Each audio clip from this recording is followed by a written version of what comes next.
I'm a big proponent of like having a why. I think everyone should have a why in their career, really for anything that they do professionally.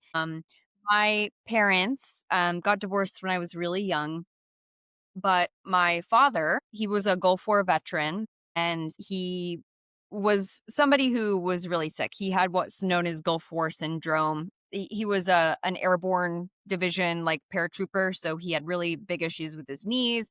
He got exposed to a lot of like nerve agents, and he unfortunately did pass when I was young. I was 13. That that kind of, like, shook me as I think it would any 13-year-old, but, you're already at this formative age, you're kind of, like, figuring out your body and who you are, and, like, there's just so much that happens at 13.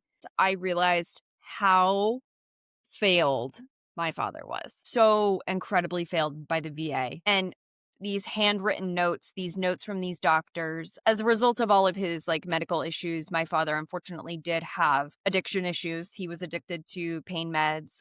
He also had untreated PTSD.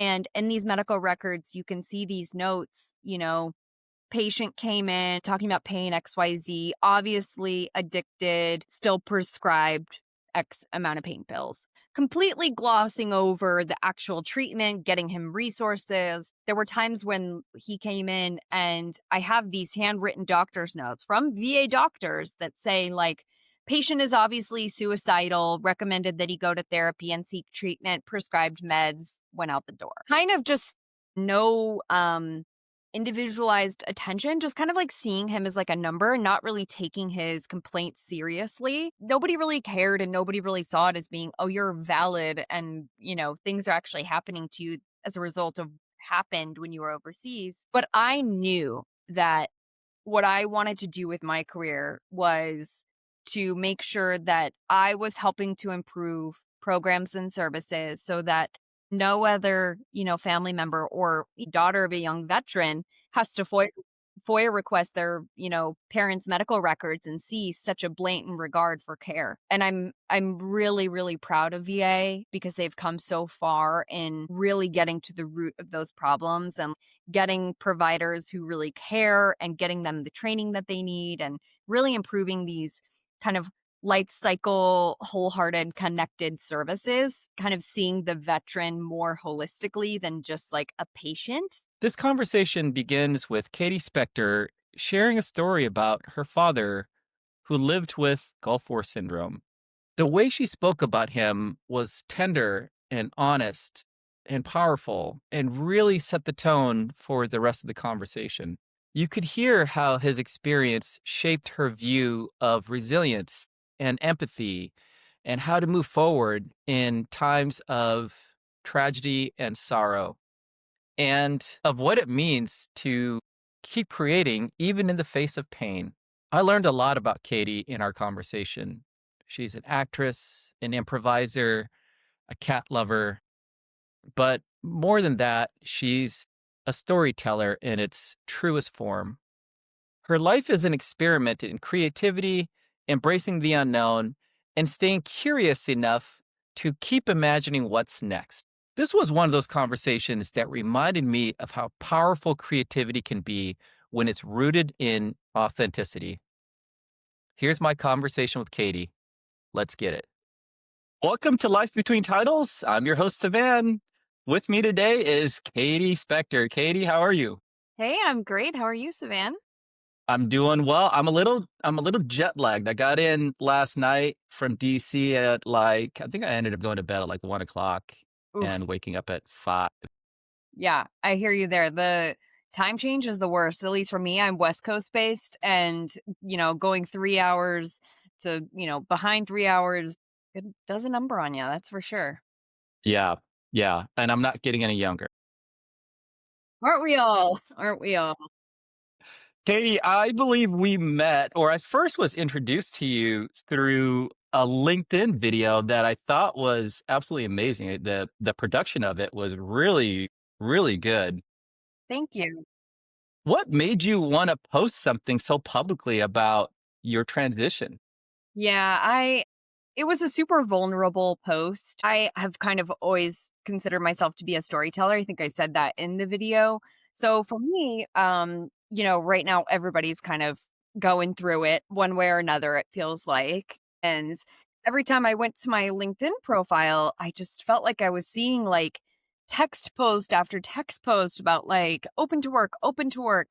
And that's great. But I personally wanted to try and find a way to, one, find that human connection, but two, kind of break through the noise of some of that, in the hopes that, maybe it would make somebody feel less alone and or just reach the right people. And I guess like selfishly, it kind of gave me something to focus on. It was a really kind of fun project to go back into video work. Being a comms person, I've kind of done that throughout my career in various spots and spurts. So, yeah, for me, it was just something to get, my mind right and just a way to connect. Yeah, I mean, I think the best part of the video was the analogy you made of the one door closing and another one opening. You just feel like you're in this endless hallway of doors opening and closing. And I just thought that captured the sentiment that so many people feel right now. Um, for you, once you posted that video, what types of reactions did you get from your community or network? Yeah, so I kind of posted it and then just like dipped out. I was like, I don't want to monitor this. I got like super nervous after I posted it. And not that I didn't expect it to do well or anything, but just because I don't know, it's just like a weird, you put all this heart and soul into something and then you just don't know how people are going to react. No surprise, my network was incredibly kind, incredibly understanding, really supportive. And it got a lot of really good reach, and it was great to kind of, see comments from people throughout my career that I haven't spoken to in a while, which is one of the, value adds to LinkedIn. I will say though, there's always like a little like part of you that's like, "Oh, maybe this post will like get super popular and it'll really land with a bunch of people and maybe it'll go like LinkedIn viral." I didn't really think that, especially since I haven't been like super consistent in my posting, but it did get more positive reception than I originally thought it would, which was kind of like a nice, like, oh, good. My time and efforts weren't for nothing. It resonated with someone. Yeah, I think platforms like LinkedIn, especially, the vulnerability and authenticity definitely comes through and it resonates with the community that you're building there. I mean, shoot, like we got connected through that post, right? I don't think we would have ever talked if it wasn't for something like that. So Yeah. good job on that. Good Yeah. job on that. Thanks. Yeah. It's like we're in this dark hallway, right? Like I said in the video, but I guess we're with a bunch of other people and you never know who you'll run into. Like, oh, Yeah. sorry, didn't see you there. Katie, I want to maybe rewind it back to how you grew up, where you grew up, what that looked like. Where were you born and where did you spend your teenage years? Yeah, I am a Colorado girly through and through.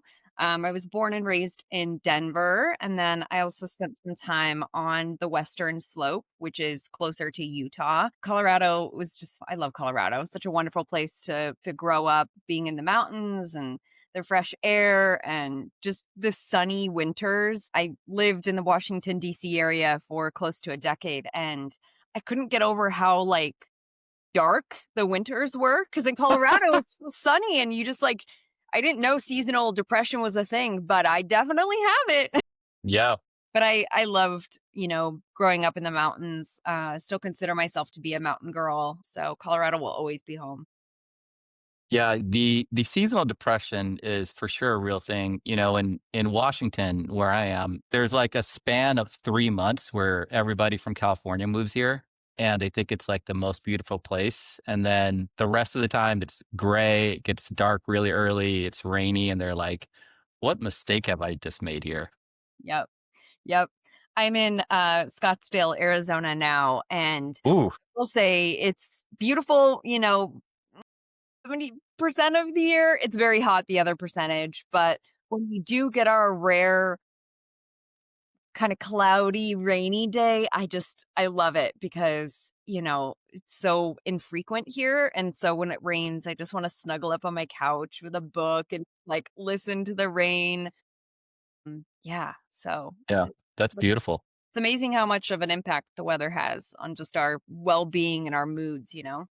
I completely agree. Like I mentioned, I was just in DC and it felt like I was in a tornado the whole time. The wind was so gusty. And I'm just like, I don't know if I could ever live here. It's nice to visit, but yeah, the impact it has on your well-being is tremendous for sure. Yep. Definitely. Katie, you shared with me that you were raised by a single mom, which I think is incredibly like first, it's really fucking hard to raise anybody by yourself. But two, I also think that the person has so much influence on you because they're the person for you growing up. How did being raised by a single mom sort of like instill some of these other things that like you've done currently in life? Like what did that look like? Yeah. Oh, my mama. My mama is one of my favorite people in the world. I think everybody would probably say that about their moms, or at least I would hope so. But Right. um, she, you know, really showed me from such an early age, like, what it means to work hard. I don't think I, like, truly appreciated this until I was older, but, my mom, growing up, it was just her and I, and she really had to put in a lot of work in different ways, right? So she started her own company as a house cleaner, and she kinda picked up odd ends jobs here and there, throughout the community. Fortunately, we did have support from both of my grandparents who have both since passed. But I think between the three of them, I really just had an appreciation for, what it means to work hard and like what truly matters. My mom worked so incredibly hard to make sure that I was afforded all of the opportunities that she wasn't. She, despite how expensive it was, put me through a private middle school and elementary school. Yeah, it was like a uniformed school, and, just made sure that I wanted to go to college and, was able to go to college.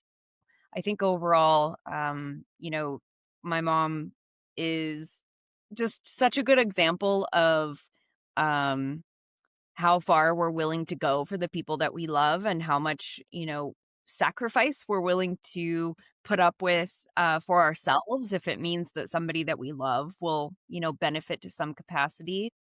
My mom, I can't say I would be in my career without my mom. So definitely just Yeah, that's amazing. Shout out to Katie's mom if you're going to listen to this later go on. Jill. She's totally gonna Good watch work, Jill. Your background and the things you're passionate about are really inspiring. They're very creative. At least in my head, they're very creative by nature. What types of things did you like doing as a kid that really influenced, this passion for the arts and creativity and all those other things that you're currently doing now for a profession? Yeah, I have kind of always considered myself to be an entertainer. I am just somebody who like really loves to see people happy and loves to see people laugh and do all of those things.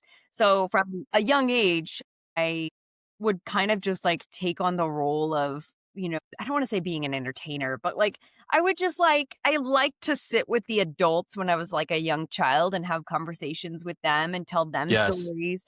I was like dipping into adult creativity and adult like mindsets and stories a lot earlier than I think a lot of people were. And, maybe there's something about being an only child and, being raised by a single mother that I was kind of like around adults frequently. Yeah. So I would say my childhood kind of like nurtured my ability to do that. And actually, as a younger person, I did do a lot of performing. So, sports are very expensive, gymnastics is very expensive. And I didn't, I was interested in those things, but I also wasn't interested to the degree where, I wanted to have my mom dish out thousands and thousands of dollars every year for that type of stuff. So I wanted to find like a creative hobby that I could nurture that also wasn't, overly expensive. And so I ended up finding community theater when I was a younger girl. And so I did that for a really long time. I was in a lot of stage productions. My most like proud role. I was the understudy for Jasmine in Aladdin, which was so Nice. much fun. I remember, when you're younger, you're like, dang, I hope that she gets sick so I can be this. And of course, my grandparents and my mom were always like, no, no, we don't hope that, right? Like, we're Right. appreciative for the opportunity. And so I took it very seriously, being that understudy role, just in case she did end up getting sick, but she didn't. And I still had a really great time overall. So for me, I was really involved in theater. And then, as it happens when people grow up and we merge into our adult lives, I think creativity kind of tends to fall to the wayside a little bit as we are Yeah, in our I formative agree. years, right? Trying to think about, oh crap, I can't think about all the fun things I want to do. I have to think about what I want to be when I grow older and like where I'm going to go to school and how I'm going to make money, all of those things. And so, yeah, all of that kind of fell away naturally. And I didn't really delve into anything creative for probably most of my 20s, I would say. And then, it got to a point where I was like, okay, I feel like I'm missing something. Not that there's like this big gaping hole inside of me and I like don't know what I'm doing with my life, but like I just felt like I needed to become more well-rounded.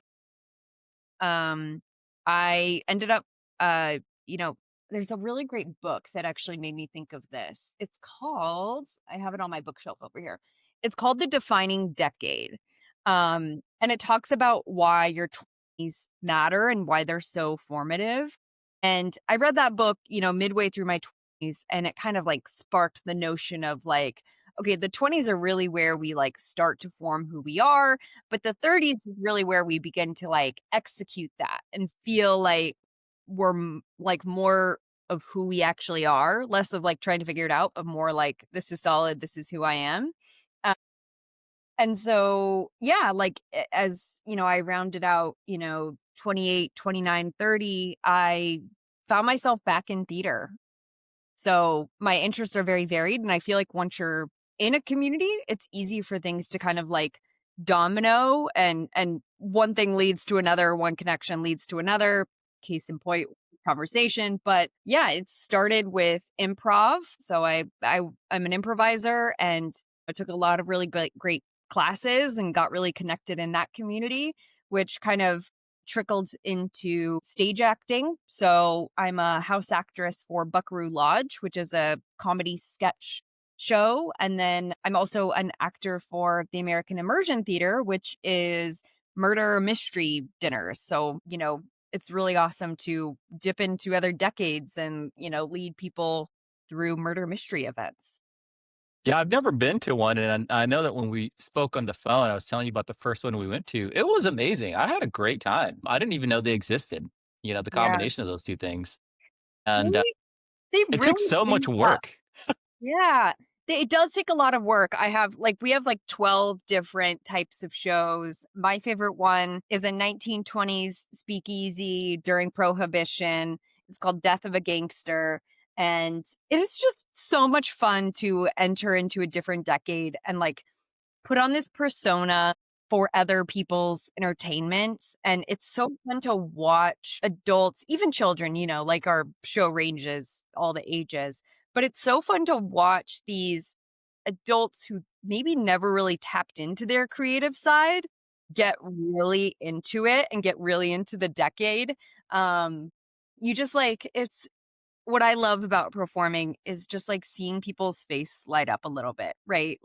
Stepping out of the day-to-day patterns of adult life, which, let's be honest, can be really difficult and heavy, and just like being a kid again. I think there's so much good that can come from tapping into that youthful spirit and energy and just allowing yourself to have fun.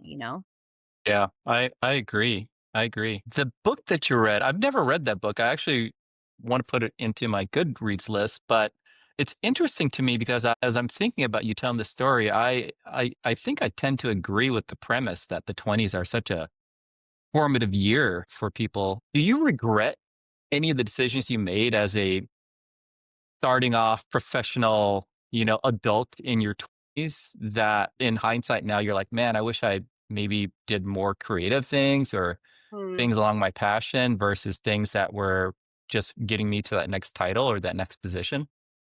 That's a good question. I don't know if I regret anything. I think that we're all on our own individual paths and like we're kind of where we're supposed to be. There were certainly times where I felt like maybe the universe was giving me a nudge like, "Hey, maybe we go down this road instead of this road," you know? But I mean, I can say that, every part of my path, both professionally and, on the creative sort of like fun side, has come to me at the right time.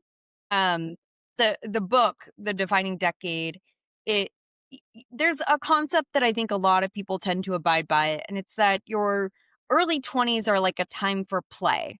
They're a time to like just go off and gallivant around another country and just do all of those things. And maybe you'll go to school later or don't really focus on your career in your early 20s because, you want to like live your youthful life. This book actually takes a kind of counterpoint approach to that and says that your early 20s are really where you should be thinking about where you want the rest of your adult life to look like. So you should take it more seriously, right? If you wanna go to school, like, get school done. Don't essentially, like, dabble and waste your early 20s because it really sets up the foundation, and then once you're, like, more established, that leads you to just feeling more secure in your 30s and, like, you're more of, like, yourself. Like, you just know who you are more so when you're in your 30s, it feels like. Not to say that, we all 30-year-olds plus have it all figured out. Yeah. Right. I do think that, I can't say I have any regrets because my path was my own. There were certainly many learning points along the way. And there's always time, right? Like this is my personal philosophy. I have the 5 second or 5 minute rule. It's usually 5 minutes. The concept is that if you think about something collectively for more than 5 minutes, like it comes to your brain like an idea, something I want to do. If you collectively think about that for more than 5 minutes over the course of how much time, like a month, then you just do the thing.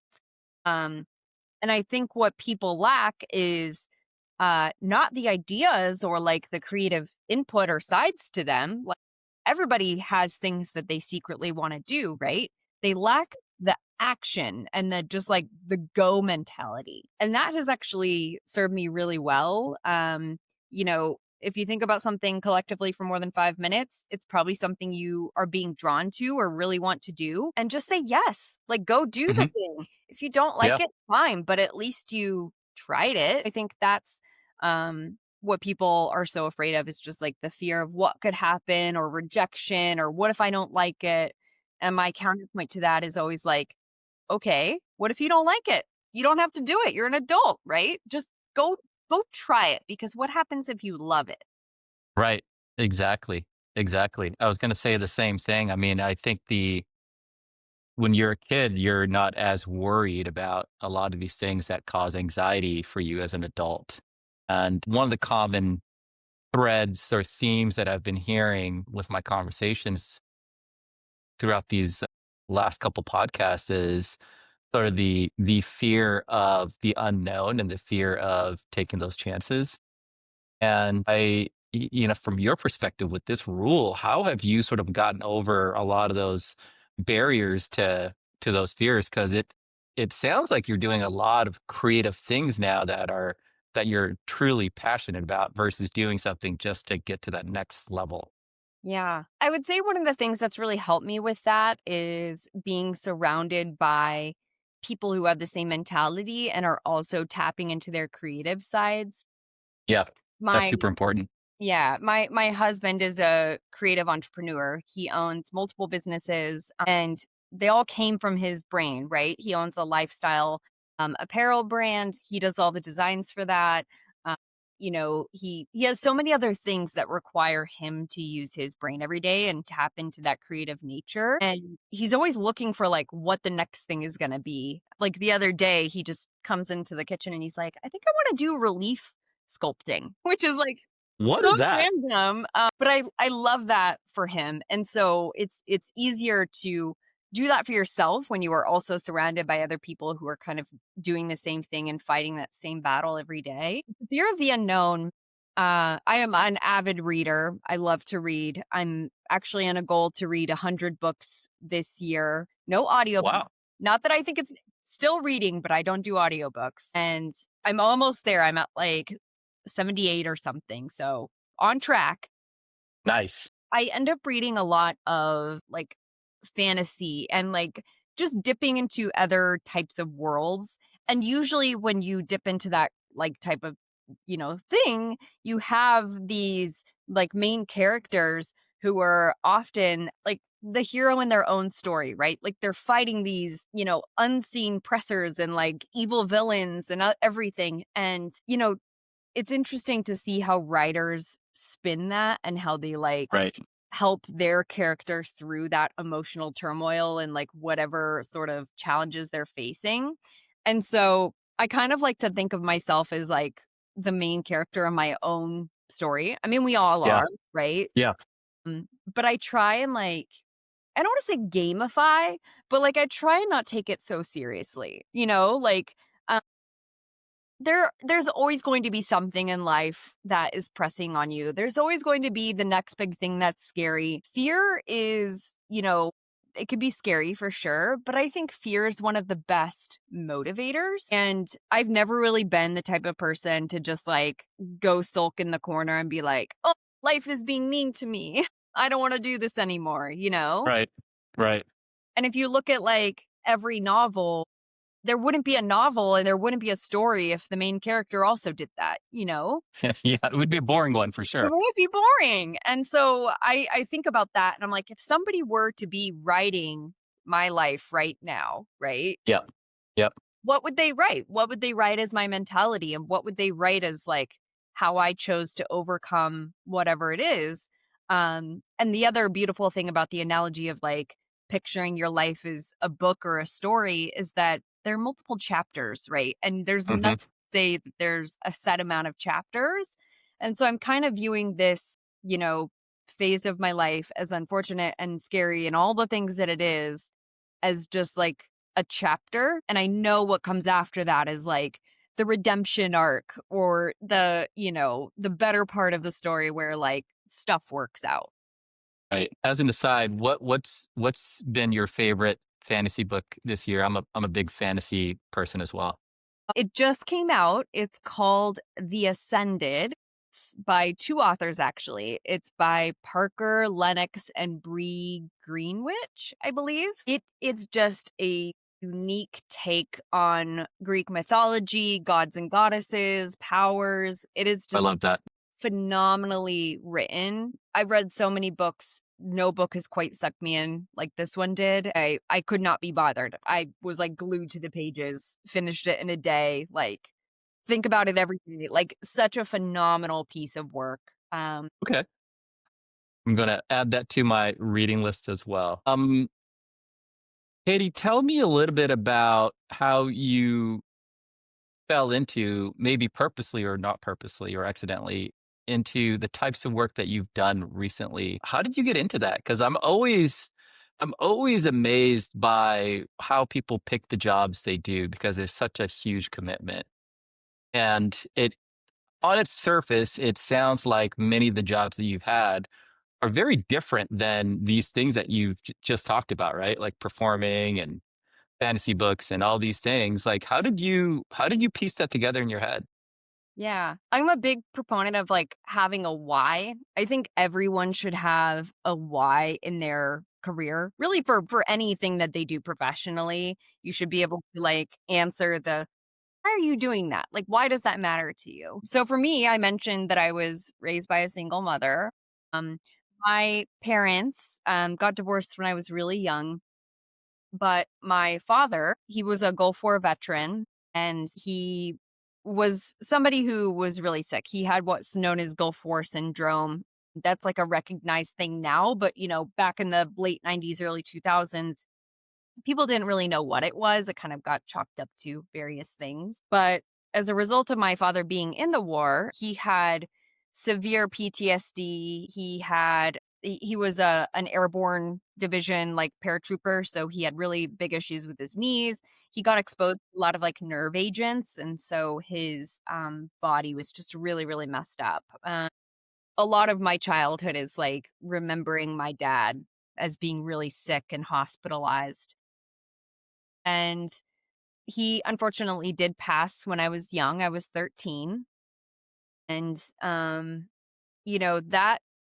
kind of, like, shook me as I think it would any 13-year-old, but, you're already at this formative age, you're kind of, like, figuring out your body and who you are, and, like, there's just so much that happens at 13, and so, yeah, my dad had passed very unexpectedly, and then, a couple of hours later, completely unrelated, my godfather also passed. So for me, I felt like I lost kind of 2 father figures, at once, and so I really struggled with that for a while, but, you know, I, was always really proud of my dad for, his service and, like, despite everything that happened to him, he was still so happy to have served his country. So, fast forward years later, I'm, 23, I believe, and I am kind of working in some of my earlier jobs, and I decide to FOIA request all of my dad's medical records. Yeah, I didn't really know that you could do that. I mean, I knew you could, request that stuff. It was a whole process, and what they do is, you have to send in a hand signed letter to this PO box at the VA, and then they send you a physical CD back. Like that's how they give you files. So, Man. it's like, 2020 something, and I'm over here like, I don't have a CD player. I literally had to order a CD player off of Amazon to get these files, which, Wow. you want to talk about like service design, like we should improve that process. So after getting these medical records, literally thousands of pages, I read through every single one of them and I realized how failed my father was. So incredibly failed by the VA. These handwritten notes, these notes from these doctors, as a result of all of his like medical issues, my father unfortunately did have addiction issues. He was addicted to pain meds. He also had untreated PTSD.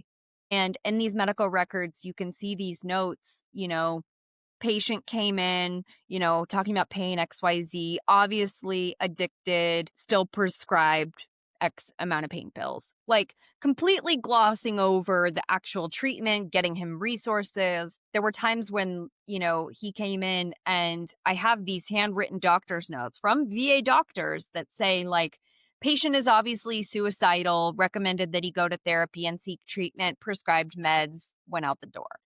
Kind of just no, like, individualized attention, just kind of seeing him as, like, a number, not really taking his complaints seriously. I think that Right. was one of the biggest things that the VA did was, because Gulf War syndrome and, what the PACT Act has now kind of recognized, these veterans were just kind of, like, seen as, like, they nobody really cared and nobody really saw it as being, "Oh, you're valid and, things are actually happening to you as a result of happened when you were overseas." So, that became a very big why to me. My husband is a veteran, my grandfather was a veteran, so I'm very connected to the veteran community, but I knew that what I wanted to do with my career was to make sure that I was helping to improve programs and services so that no other, family member or, I'm imagining myself in this scenario, like a daughter of a young veteran has to FOIA request their, parents' medical records and see such a blatant regard for care. And I'm really, really proud of VA because they've come so far in really getting to the root of those problems and like getting providers who really care and getting them the training that they need and really improving these kind of life cycle, wholehearted, connected services, kind of seeing the veteran more holistically than just like a patient. And so every sort of job that I've had throughout my career has been in the military and veteran space, whether it was military transition with the transition assistance program, whether it was, helping veterans find employment after disability. So many different things have always connected back to that personal why for me. And I like to think that, I have a picture of my dad on my desk with me all the time, and he's in uniform. And I just, he wasn't able to, continue his service, and he wasn't able to continue his life, obviously, and see what's kind of become of this. But I like to think that as a result of maybe some of the things that have been implemented and things that I've had a hand in, that they would have helped my dad, particularly if we're still here, but also I know that they're helping other veterans, so no daughter has to go without her dad. So, yeah, that's why. Wow. That's a powerful story. Thank you. Thank you for sharing that. It's these drivers that I find so fascinating for people, especially adults, that keep us going, and for me right now, I am looking for what that next driver is. I think like historically, in my early 20s, it was my parents we grew up super poor and we immigrated here. We had nothing. And so it was just like, I just needed my three big goals as a kid was like, I want to make $70,000. I want to work in a skyscraper and I want to own a Mercedes. And that was like success to me, right? In my 20s. I did that working at the startup, but then I was like, after I checked those boxes, I was like, what else am I going to do with my life?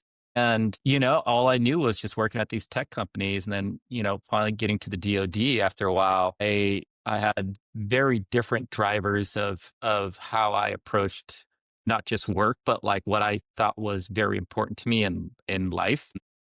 I'm interested in sort of how you've taken, like maybe more tactically, these powerful experiences you've had with your dad, maybe with your husband and anybody else in your family, and have translated that to professions and jobs and skill sets that do make a difference. Because I agree with you. I think the VA's come a long way in the last 20 years. And I mean, there's still a lot to improve on, clearly, but they've come a long way. And I think it is because it's people like you that have like put in that time and that heart and that energy to making it better.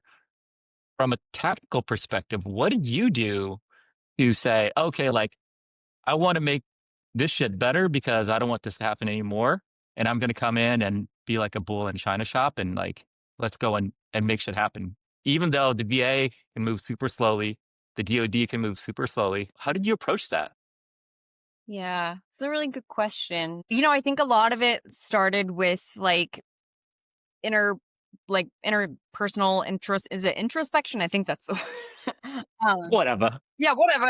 Tomato, tomato, all the things. But for me, I kind of grew up with a lot of people telling me, and any child should be grateful to be raised like in a community where they're like, wow, you're so talented at X and you're really good at this and you should do this, you should do this.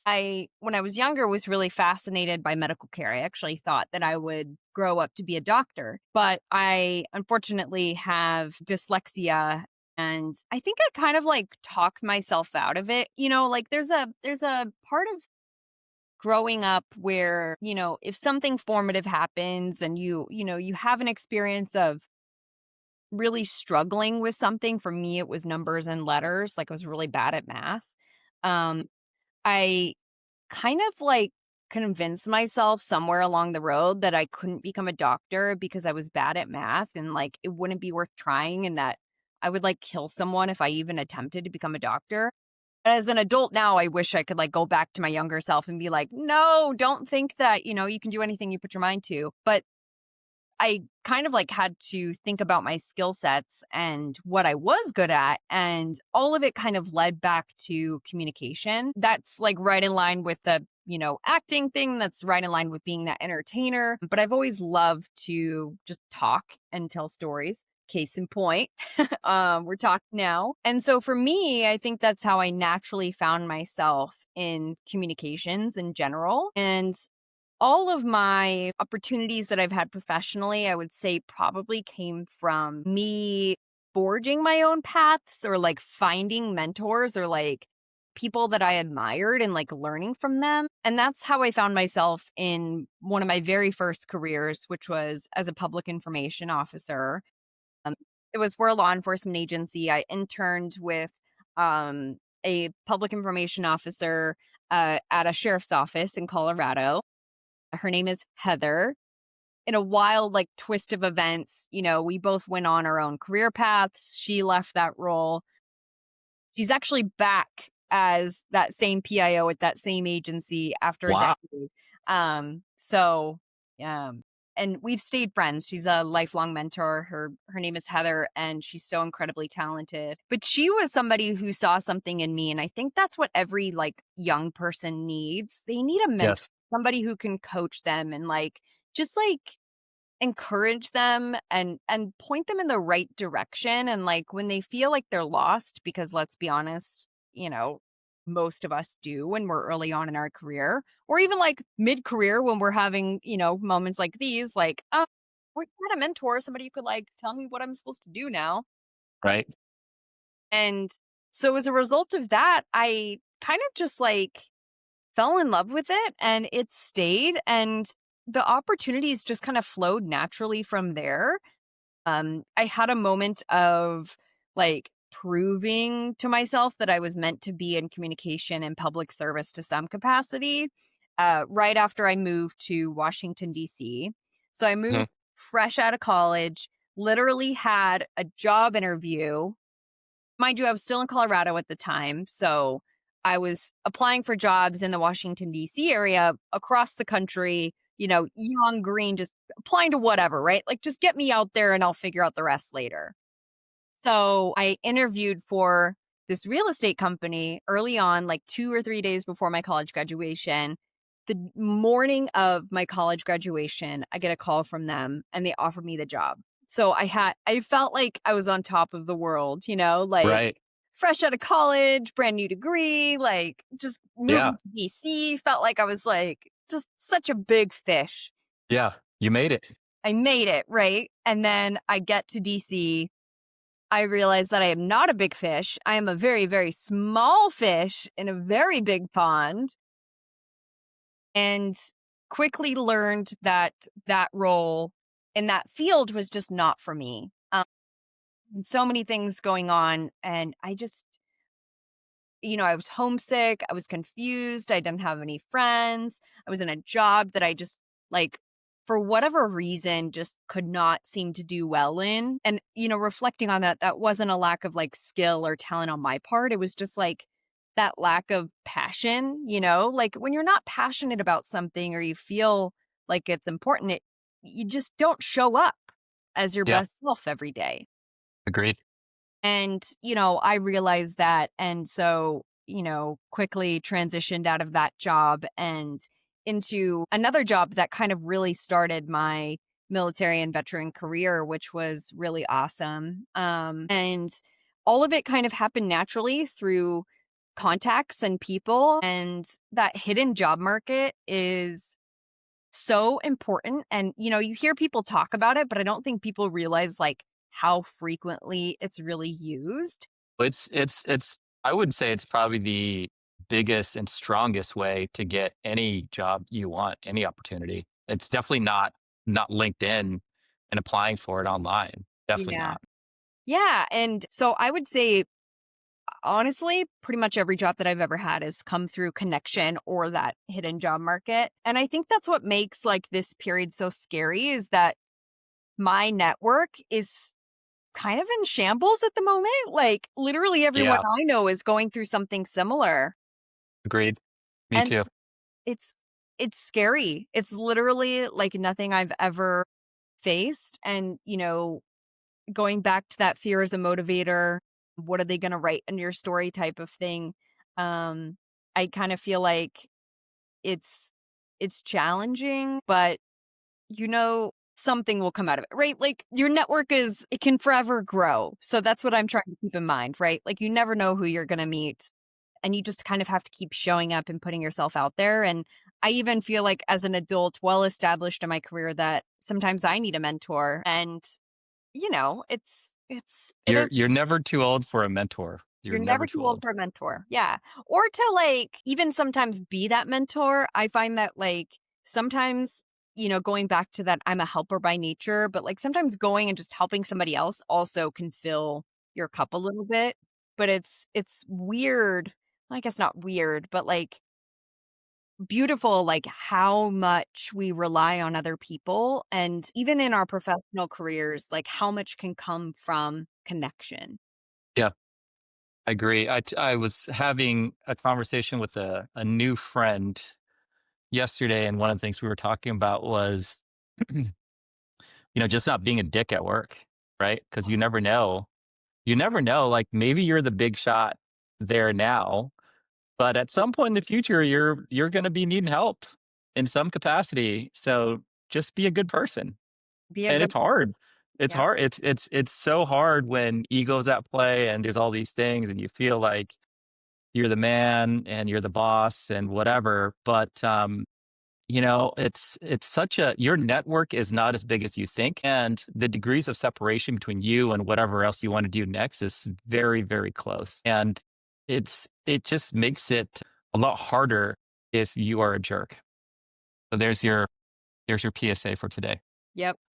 Kindness is king. It really is. It's so important to be kind. And I think just like remember that your colleagues are people, like everyone's got something going on. And, Yeah. 9 times out of 10, any friction that's happening at work or like any sort of like misunderstanding is just like a lack of someone like not seeing something from somebody else's eyes, right? Or just being a jerk, right? Like, kindness, to your point, can go so far, both in your day to day life, but also just like in your career. Like, you never know who you're going to meet, who was watching, and Yep. who's going to pop up. Yep. Katie, I want to talk about something that I am really not good at, and that is yoga. Um, you told me that you're a registered yoga instructor, and that's one of the things that you are currently doing or want to do or have been doing. How did you get into that profession? Yoga it's always been a part of my life to some capacity. Was really involved in yoga when like I did a lot of yoga when I was younger in college. Mhm. And for me, yoga is more about the mental side of things. I found yoga. So I became a yoga instructor back in 2022, 2023, I believe. And it was just something that, I was going to a yoga studio. I was a part of the community, found out that they were doing this like teacher training, and I just couldn't stop thinking about it. So going back to that 5-minute rule, I collectively kept thinking about it. But what really surprised me was I thought it was going to be more of like a physical practice, like learning all the moves and how to teach and all of that stuff. And it was, don't get me wrong, like, doing 3+ hours of yoga a day is challenging Tough. for anyone. Yeah. But what was more surprising is the mental and emotional side of it. And that's the piece that I think has continued to help me most in my career, but also just, like, in my life in general. You would be surprised how many adults don't know how to take a true deep breath. Well, I'm one of them. I am definitely one of them, and it is really, really hard for me to get into that state. So I used to I guess I still do, but I used to do Bikram, which I think they call hot yoga now because of all we won't get into the Bikram thing, but like, Yeah. Bikram, the um, whole thing. yeah, it's a whole thing. It's another podcast episode. But, one of the things that my wife tells me is she's like, "You just don't know how to relax and just be present because 'Cause I'm always like, I'm thinking about something or I need to do something, and Just that art of being present and mindful is so hard for me to do. And yoga is probably the only thing, yoga and maybe running, but I need to be running for hours to get to that mode is the are the only two things that puts me into that state. But once I get into that state, it's so positive and there's just so many things, good things that come out of that. How do you teach people to be mindful? Mm. Especially when they're struggling physically. Like I'm just like in this position. I'm just like the teacher's, trying to tell me to be mindful. I'm like, I'm trying to be mindful, but clearly I'm not. Yeah. There's something to be said about getting out of your head and into your body. I think that's where like yoga really comes to play, right? For a lot of people, it is just a physical practice. They're just there to, stretch and move their body. But, you'll see people who do yoga and then they get frustrated that they can't do the move correctly. That's me.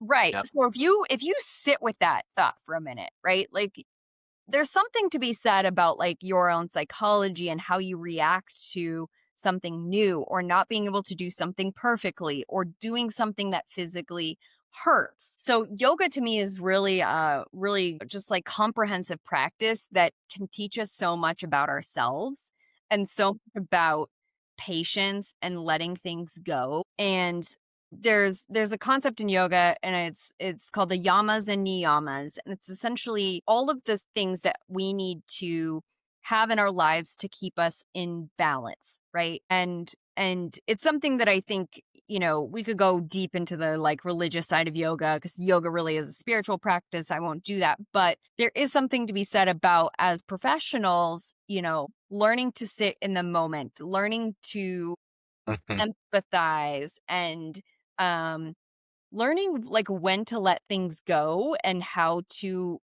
react with things in kind of a more neutral way and less of a like super happy or super angry, like just following more of like a middle road of things like is really what I think yoga is about. And for me, like, when things get super tough, it can be really easy for those positive habits and things to go out the window. I don't know what it is. I mean, I guess it wouldn't be a practice without that, but like when I'm super stressed, the first thing to go is my breathing, right? Like my shoulders Yes. tense up and I just like forget to take a deep breath, forget to just like take a moment to myself. And I think a lot of people deal with that. And so yoga can look like so many different things. It doesn't necessarily have to be you going to a yoga studio and holding poses like Bikram poses for, a minute plus and subjecting yourself to all of these things.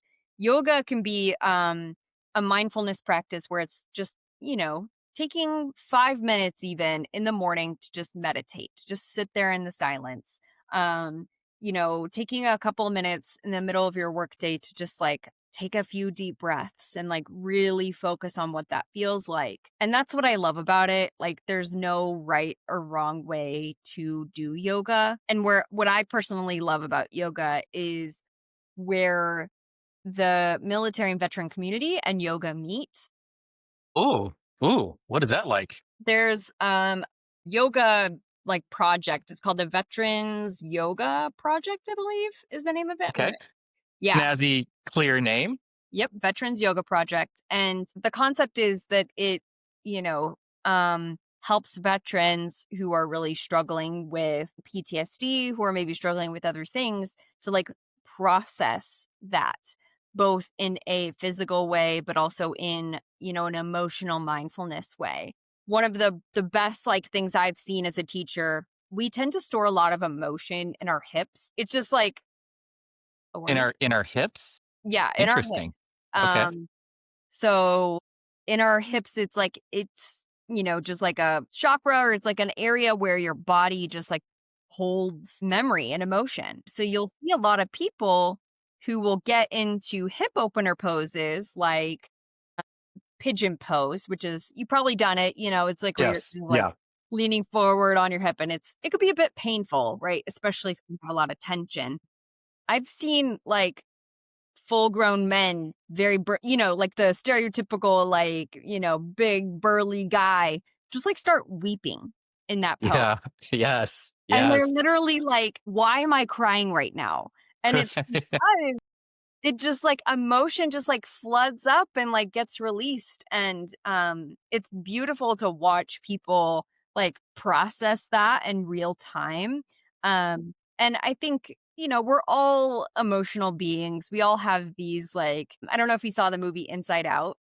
Oh god, I cry like, I'm a big Disney movie crier, like, that's Oh, my thing. good. It's so good, it's, like, one of the best. It's so good, and so, like, when I'm, teaching or I'm seeing people, like, in these poses and, like, dealing with these big emotional things, I imagine the little, like, emotion guys in their head, like, "Yay, we finally get our moment, we finally get to come to the surface," and it's just really beautiful to be able to help people in that capacity and just, like, watch people in their journey.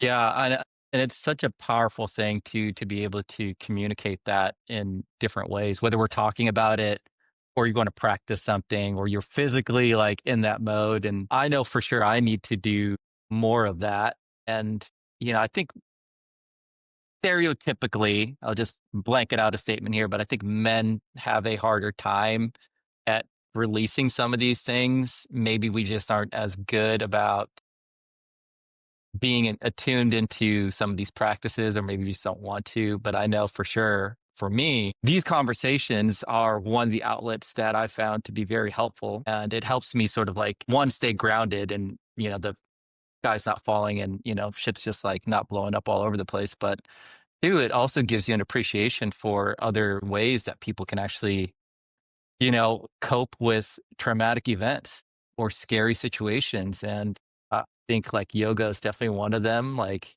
meditating, something that I haven't done, but I want to do is like another one. And there's just so many of them that are out there. How much of your time do you spend doing things like performative arts and teaching yoga and doing yoga versus maybe some of the more drier things like searching for jobs online, talking to recruiters, stuff like that. Yeah, that's probably been one of, like, the hardest things that I've, like, had to figure out in this new phase is, like, what my day-to-day looks like. Um, my husband and I don't have children yet, and so for us, it's, like, weird to be in this phase where, like, a lot of my day-to-day was my job, right? Like, an easy routine, right? You wake up, you go to work, you do your meetings, you run your errands, whatever, you go to the gym, you make dinner, you read, you go to bed, whatever. When something such as losing your job becomes such a big disruptor, all of a sudden you are left with all of this time. And I think the concept that time is money is beneficial, but also like hurtful in a lot of ways because the first few weeks where I didn't have a job, I was like, I felt like I had to push myself and I had to be constantly applying to jobs and constantly like on LinkedIn, talking to recruiters, improving my professional image, networking, doing all the things. And then I realized how toxic that is to Yes, one's mental health for so agreed. many reasons. I don't think as humans, we are meant to have so much fast and personal rejection. Yes. I love that. I completely agree. I completely agree. It's like a battering ram to one's ego. Like, to apply for all of these jobs and to just get the automated rejections, to get ghosted, to, constantly feel like because there's so much competition and you're happy, that somebody got a job, right? But to constantly be met with like, "Oh, we loved your resume," or "We got super close, but we've just decided to go with this person instead." That is not natural to the human experience. It really isn't. It's one of the things that I think AI has like really done a number on is like taking the human element out of job searching. And so for me, I quickly realized early on that like my mental health would literally be in the toilet if I kept pushing myself and didn't focus on other things to kind of fill up my cup instead of, like, take it away, and so I, still kind of struggle with it. There's some days where I don't apply to any job at all, and I just focus on other things for that day. I found a new groove of, like, I'm supporting my husband with his companies, which has been really great. I'm focusing on a book that I'm writing. I'm still taking the time to focus on applying for jobs, but trying to be more methodical about it and like more intentional about the types of jobs. And then, just focusing on other things that I enjoy, like entertaining, acting, reading. And I think by doing that, like I'm starting to kind of enjoy this time of my life where can focus on those other things without the external pressors. But it's odd at the same time. I'm kind of like I had unlimited, it's like a cool unlimited PTO at my previous company, and I never really took advantage of it. I did But take you a never do. You You never never do. do. You Yeah. never do. But it's weird to be like in this time of my life where I'm like, wow, I have so much time. I should go travel. I should like do the things that I couldn't do when I have a job because I have external, things Yeah. to focus on. But then it's also like you feel guilty because I shouldn't do that because I don't have a job. So it's like you have to find a balance of like letting yourself enjoy free time while still feeling like you're not being, lazy or, not focusing on the next step and where you can grow. I still struggle with it, but I think It's everyone. hard. It's hard. Yeah, I was talking to a good friend of mine, and she's going through the same thing. One of the things we talked about was she's now you know in a position where she's worked for a long enough period of time where she's been at very high levels of her career, and she's put in a lot of hours, to get to that point. And, she now has the time to reflect, and one of the things she's noticed is she's like, "Man, like I don't have any hobbies. Like all I've done is just worked and raised the kids, and all the hobbies and all the things I do are just the things that everybody else likes to do." And I'm like in this position now where like I'm trying to figure out what do I like doing. I don't even know what I like doing. And that sort of realization is scary because it also puts you in a vulnerable place of not knowing or feeling like you've wasted parts of your life because you just worked so damn hard. And now what are you left with, like, once that job is done? Like it puts you in a very vulnerable place that I don't think you realize until you get there, and then you're like, holy shit, how the fuck am I going to move forward with my life, right? Yep. Yeah. As somebody who has many hobbies and like actively does those things, people Right. often ask me, how did you find the hobby or like how did you make friends within that hobby? And like I've actually been called brave for having hobbies. I really Weird. struggled with that one for a hot minute. But I think it's because a lot of people are maybe raised with like, how am I going to phrase this? I think a lot of people are taught and our society teaches that unless you're contributing to the economy and to the world in some capacity, which in America usually comes in the form of work, the 9 to 5 work day, that if you're not doing those things, you are lazy or entitled or like it just people get painted with these stereotypes. And for some people, depending on how they were raised in their families as well, maybe having hobbies isn't encouraged or it was frowned upon. For me, I can see why maybe it would be scary to like focus on something that doesn't pay you. But in my opinion, it does pay you. It fills your cup in so many different ways and it teaches you about yourself and it just adds joy to the world. And I think that's what makes really well-rounded people is when they're not just all work. They're like there's an identity outside of work. And it's that true self that like the person who's not the title, the person who's not just like whatever their hobby is, but the person behind all of the different masks that we wear from day to day that is like glowing and happy and just like happy to experience life. And I will say for me, like, being unemployed sucks. It's not fun. It's definitely boring. It definitely weighs on you, but having hobbies kind of makes it feel like I'm still worth it and doing something, and that is good For for your sure. health. Yeah, I agree. I think, one of the things about hobbies that's so powerful is it positively recharges you in so many different ways. And one of the things that I'm actually surprised that we haven't talked about as much on the show is some of the things that are very damaging to individuals after they've gone through something traumatic, like a job loss after being there for 20 years or whatever. And spiraling into, drugs, drinking, going out too much, hanging out with your friends. Like I know there was the analogy I have is like after I broke up, my first girlfriend and I broke up, like I just called my buddies and I didn't have any hobbies at that point. And I was like, we're going out every night. Doesn't matter if it's this Tuesday, we're going out, even if there's only two people at the club, we're gonna be there. And, to me in my head, it's that same mentality where if you don't have these positive outlets and you don't put in the time to recognize what they are and identify them, you could very well like spiral into, very dangerous habits that's hard to get out of because that's your only coping mechanism. Yeah. I also think there's something to be said about, that self-destructive nature. Um, Hmm. I think people subconsciously, when they lose something that's, like, big, maybe they kind of think it's something that they did.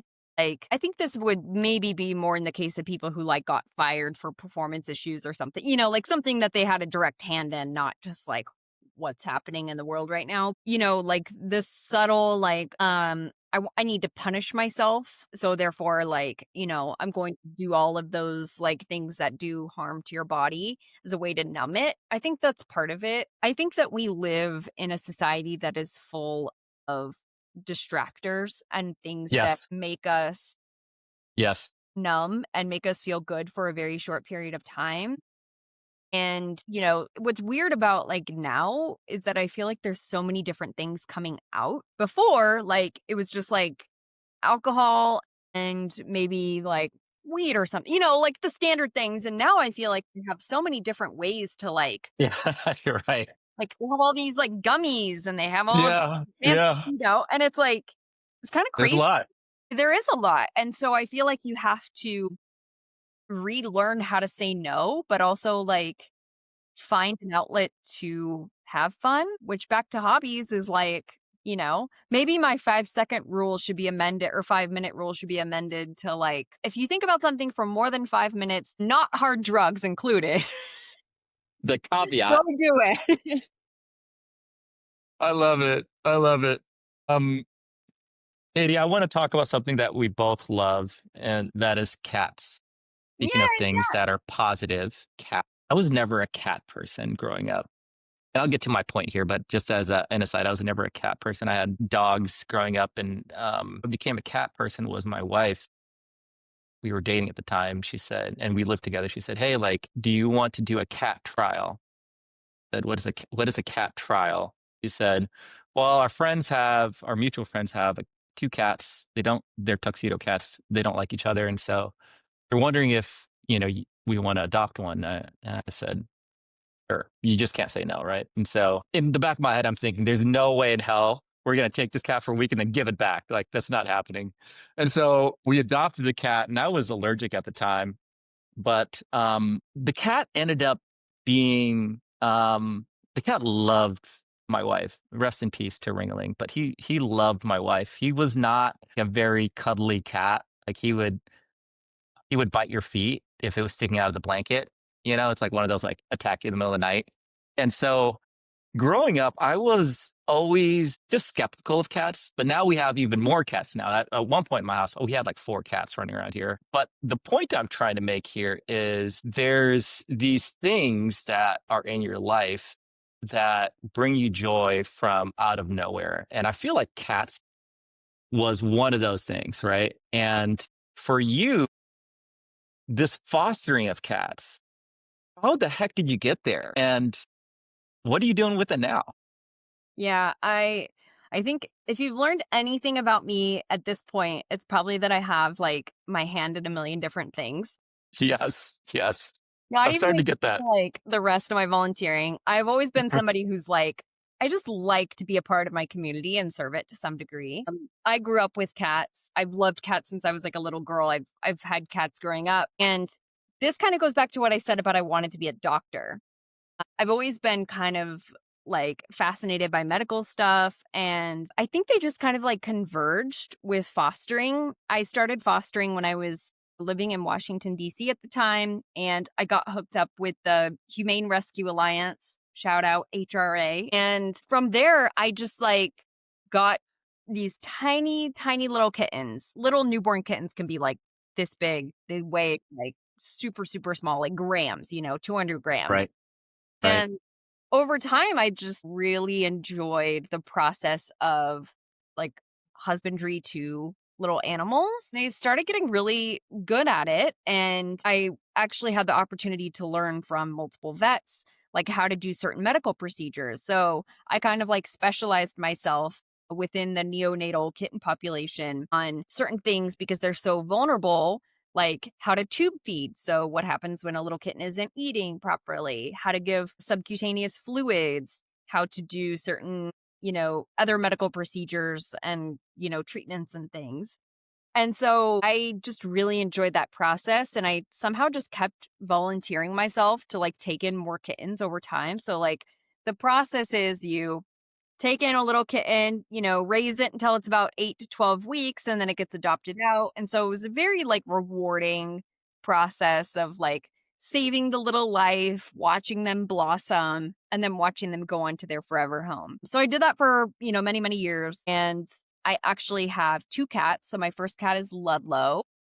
He was a birthday gift from my husband when we had first moved to the Washington, D.C. area. And then What kind of cat is Ludlow? he's a big giant tabby. He is a little ridiculous dude. He looks big and menacing, but he has this high-pitched meow that is it's like super high pitched. You wouldn't expect it. He also has separation anxiety. So he has this like little stuffed mouse that when we leave, he puts it in his mouth and he walks around the apartment and just starts meowing. It's really adorable, but he, like it's kind of just, like, funny to watch this, like, big burly cat, like, be like a little baby, Yeah. and so he got a brother, so one of my fosters actually, his name at the time was Pancake. He's a Okay. little black and white tabby, love tabbies, he's a long-haired dude. Came to me, and I just quickly realized, "This cat is so weird, so quirky, I have to keep him." He was my only foster fail. He Or foster success. foster success, yeah, he, literally likes to fetch Q-tips, and bell peppers. I wish I was joking. Like, the little snacking bell peppers? Yeah. So, we learned that he likes to fetch those because we dropped one in the kitchen one day, and he picked it Yeah. by the stem and was just carrying it around and then waiting for us to throw it to him.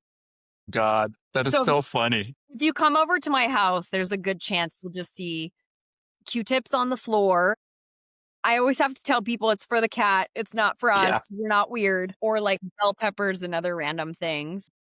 So wait, is the cat's name still Pancake? It's not, his name is Louie. Okay. So, we call him we have, like, I think every pet owner has, like, weird nicknames for their pets. Ludlow, for some reason, in our mind, is like a French sort of, like, dapper gentleman, so we call Yeah, yeah, him yeah. Little bougie cat. Monsieur Ludlow. Don't even ask me where that came from. And then Louis, we call him Captain Louis. So, I don't Captain. even know. Okay. Don't even know, but that's the nickname. Yeah. That's This is amazing. this is Ludlow. I don't know if you can see him. He's a little corgi. Yeah, there you go. We'll get two pictures of Ludlow and Louie, and we'll put them into the corner here somewhere in this segment. Yeah. But cats have brought me so much joy, and I'm so glad that I went through that journey because if I had it my way, I would never adopted any of our cats. And my daughter just loves cats now. She grew up with cats and is a huge cat person. And I just feel like if my cats weren't here during the day, it would be so boring in my house, Yeah. especially while I'm unemployed. I'm like, what am I going to do besides play with the cats and record a podcast, right? Like, that's all you Yeah. got. Yeah, the animals in general, I think, bring us so much joy. Yeah. Agreed. They really are just like they're just like your friend, like they can do no wrong. They're just entertainment and they just make you happy. I love that for people when they feel like they didn't grow up with animals or they didn't grow up with a certain type of animal and then now they can't imagine their life without it. And yeah, God or animals really are like the greatest gifts Yeah, to I humanity. agree. I agree. I agree. I agree. Especially cats. They're so different They and they're so quirky and they're so different from dogs that You have to earn their love. That's why I love yeah, that, like, cats don't just, like, love you freely, like, yeah, you gotta work for it a little bit, you know? yes, I agree. Katie, last question for this segment. And I've loved how we've covered so many different things in our conversation today. The question for you, to cap off all of this, is if you could describe this moment in your life right now in one word, what would that be and why? Mm. It's a really good question.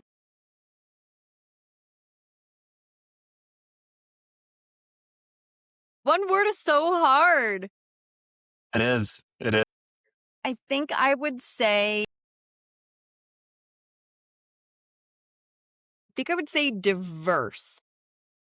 Diverse. Okay. Diverse because no day is the same in this journey, right? I'm meeting so many diverse types of people.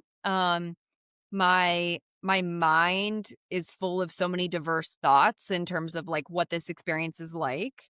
Job application process and, like, those searching for jobs is so diverse. There's so many different methods and things that you can do. And I think diversity is one of those words that I think can have both a positive and a negative kind of connotation to it, and I think that perfectly Absolutely. describes what this journey that a lot of us are going through.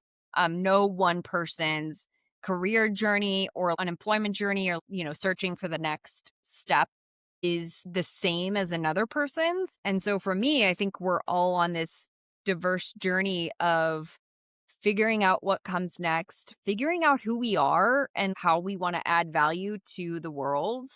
Um and just figuring out how to make it, like, not just how to survive each day, but, like, how to truly thrive, and, like, I wanna wake up in hopefully, like, a year, or like, not far from now, looking back on this time specifically, like, realizing that I was grateful I had this time to figure things out, and no matter how challenging it was also, you know, beautiful and introspective and, like, positive in its own way. Yeah. It's amazing. What would your word be? Good question. I haven't really thought about the It's your answers to the question. questions I give to people. From this point in my life right now,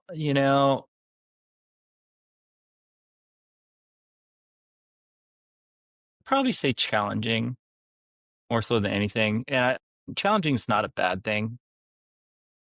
It's just something that you, at least in my head, you have to put maybe a little bit more effort into than you typically would for, let's just say, a job that you knew how to do. Challenging in that it's like forcing me to learn new skills, meet new people, talk to strangers that I have never met and, have these types of very intimate conversations. And yeah, not every day is a great day, but every day is an opportunity. So Yeah. I'm thankful for that for sure.